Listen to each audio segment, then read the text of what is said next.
की एक छोटी सी कंट्री है जहाँ करीब 7 मिलियन लोग रहते हैं। सबसे इम्पॉर्टेंट बात देखने की ये है वहाँ की जो जोग्राफिकल लोकेशन है, जहाँ एक साइड मेडिटेरेनियन सी, एक तरफ सीरिया और साउथ में Israel. We are talking about Lebanon because the recent history of this country has striking resemblance to what is happening to Bharat. और उन सब इंडिकेटर से हम ये कंक्लूड कर सकते हैं कि जो लेबनान के साथ हुआ वही भारत के साथ होने वाला है। अब आप सोचेंगे कि क्या हुआ है भाई ऐसा, वो तो मैं डिटेल में बताऊंगा ही, पर ये जान लीजिए कि it's very bad, very bad. तो अगर आप ये सोच के बैठे हैं कि जैसा चलता आया है वैसा ही चलेगा और आपके बच्चों का फ्यूचर सुरक्षित है उस देश में, तो जाग जाओ। इस नींद से जितनी जल्दी जागोगे उतना अच्छा है। If we don't wake up on time, there is nothing stopping Bharat from becoming another Lebanon. Welcome to new episode of breathing history.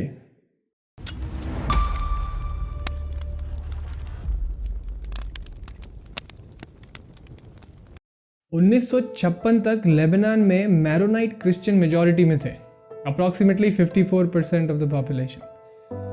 Lebanon and Israel, these were the only two democracies in the Middle East and also the only two non-Muslim countries. तो उसका जो conclusion आपको निकालना है आप निकालिए। Beirut, which was also called the Paris of the East, एक trade centre हुआ करता था और चूंकि इस कंट्री की जोग्राफिकल लोकेशन ऐसी थी कि मिडिल ईस्ट के सारे रेफ्यूजीज वहीं जाते थे। तभी तो ऑटोमन एम्पायर के समय में भी लेबनान मुस्लिम मेजॉरिटी नहीं हुआ, क्योंकि ऑटोमन एम्पायर से बच के सारे टाइप के क्रिश्चियन सेक्ट्स लेबनान की शरण में ही आए। अराउंड 1970 जब पैलेस्टाइन एक्सोडस हुआ था, तो पैलेस्टाइन के सारे मुस्लिम रेफ्यूजीज वो लेबनान गए, जबकि Islamic countries like Jordan and Iran, इन्होंने इन रेफ्यूजीज को लेने से मना कर दिया। दिस वॉज स्ट्रेटेजिक, आपको पता चलेगा आगे। बट अब ये जो सब रेफ्यूजीज हैं वो लेबनान में सेटल हुए और फिर वहाँ हुआ पॉपुलेशन एक्सप्लोजन। अब इन्होंने वहाँ की डेमोक्रेटिक पोजीशंस लेना स्टार्ट कर दिया, supported by PLO and other terrorist organisations. और इंटरेस्टिंग बात यह है कि ये सारी पॉलिटिक्स ये लेफ्टिस्ट बैनर के अंदर करते थे, जबकि लेफ्ट या सेक्युलर या कम्युनिज्म से इनका कोई लेना देना ही नहीं है। और खुद को विक्टिम और हेल्पलेस प्रोजेक्ट किया जाता था, और जो लोकल नेटिव क्रिश्चियन पॉपुलेशन थी उनको अग्रेसिव राइटिस्ट टैग किया जाता था।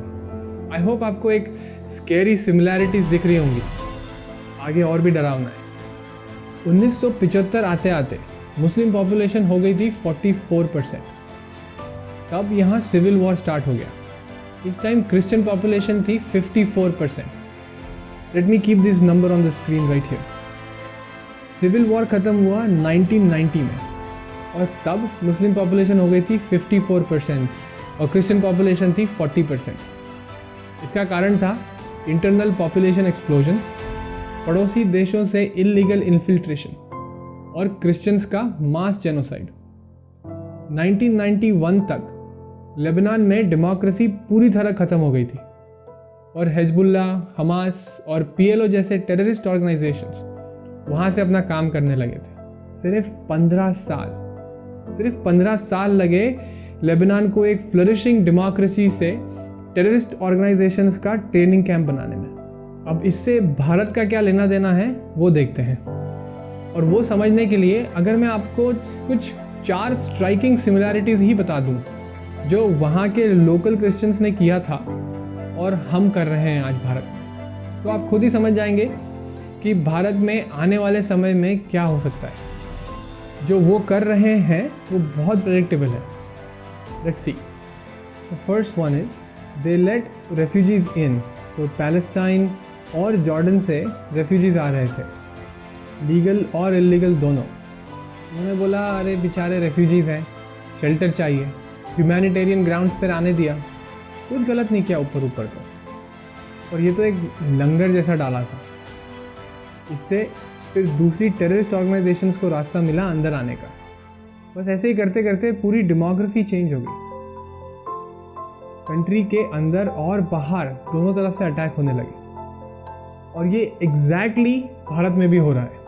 कहाँ कहाँ से इन्फिल्ट्रेशन नहीं हो रहा है, रेफ्यूजीज आ रहे हैं। असम का पॉपुलेशन एक्सप्लोजन देख लो, या फिर ये फैक्ट कि 28 में से 8 स्टेट्स में ऑलरेडी हिंदू मेजॉरिटी में नहीं है।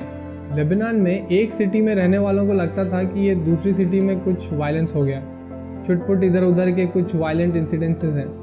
और इंटरनेशनली भी उन्हें कभी ग्लोबल क्रिश्चियन कंट्री से सपोर्ट मांगने का दिमाग में नहीं आया, क्योंकि कभी ये नहीं सोचा होगा कि उनकी कंट्री के अगेंस्ट इंटरनेशनल स्कीमिंग चल रही है। सेम भारत में भी हमको लगता है कि अरे ये राइट्स तो दिल्ली में हो रहे हैं, ये तो बेंगलोर के प्रॉब्लम है, एक्सोडस तो बंगाल में हो रहा है या कश्मीर में हुआ था, ये वहाँ के लोगों का लोकल इशू है। इट्स रिडिकुलस कि हम कितने प्रेडिक्टेबल पाथ पे चल रहे हैं, हम कितने short sighted. Exactly how the Christians in Lebanon reacted, hence we are destined to what they were destined to unless we change our ways. हम डेमोग्राफी का खेल ही नहीं समझ पाए।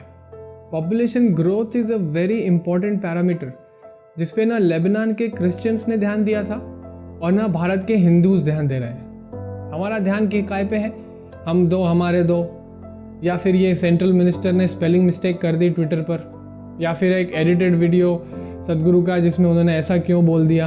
बस इन्हीं सब चीज़ों में लगे रहो, इसमें ही डाइवर्टेड रहो, और जो मेन मुद्दे हैं, जो कल्चरल एक्सिस्टेंशियल इश्यूज हैं, उनमें दिमाग मत लगाओ।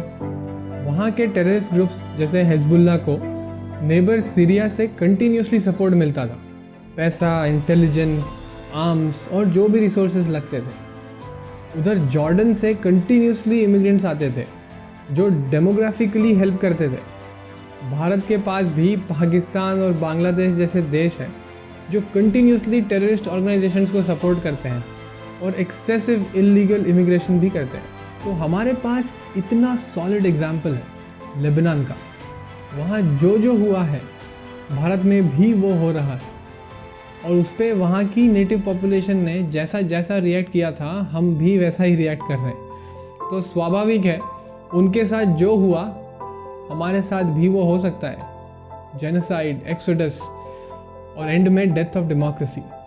आई may be wrong and I hope I am wrong, but अभी तक तो ऐसा ही लग रहा है कि भारत भी उसी रास्ते पे जा रहा है जिस पे लेबनान चल रहा था।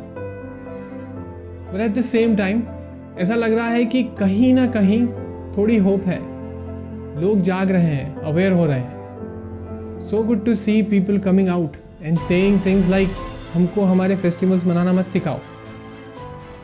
दुनिया का एक लौता देश है जहां हिंदू मेजॉरिटी में है। अगर हम यहां भी एक दूसरे को सपोर्ट नहीं करेंगे तो कहां जाओगे?